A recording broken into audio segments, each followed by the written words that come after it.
Male priče. Ko je glavni u šumi? U šumi se sve zelenilo i mirisalo na proleće. Medved, lisica i jazavac sedeli su ispod drveta i dosađivali se. Dosadno mi je, rekao je medved. Hajde da se igramo ko je glavni. Ja sam najpametnija, rekla je lisica i namignula. A ja najbrži, dodao je jazavac, već spreman za trku. Odlučili su da svako pokaže šta zna. Medved će da pomeri stenu, lisica da reši zagonetku, a jazavac da trči oko šume najbrže što može. Medved se podbočio i zarežao, pa gurnuo ogromnu stenu. Ona se jedva pomerila, ali dovoljno da pokaže snagu. Lisica je donela staru knjigu punu zagonetki.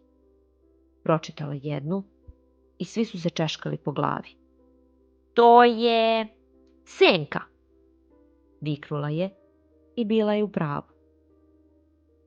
Jazavac je potrčao kao vetar, preskakao granje i korenje i vratio se zadihan, ali ponosan. E pa ja sam glavni, reče medved i podiže šapu. Kako to? Pobuni se lisica. I mi smo pokazali šta znamo. Nije sve u mišićima, reče jazavac ozbiljno. Započela je rasprava. Ton je postajao sve glasniji. U tom trenutku naišla je sova. Sela je na granu iznad njih i rekla. Nije stvar u tome ko je naj. Važno je kako se ponašate. Morate poštovati jedne druge. Životinje su utihnule. Pogledale su jedna drugu i nasmešile se. Medved je prišao jazavcu i rekao. Izvini, bio si sjajan. Lisica je dodala.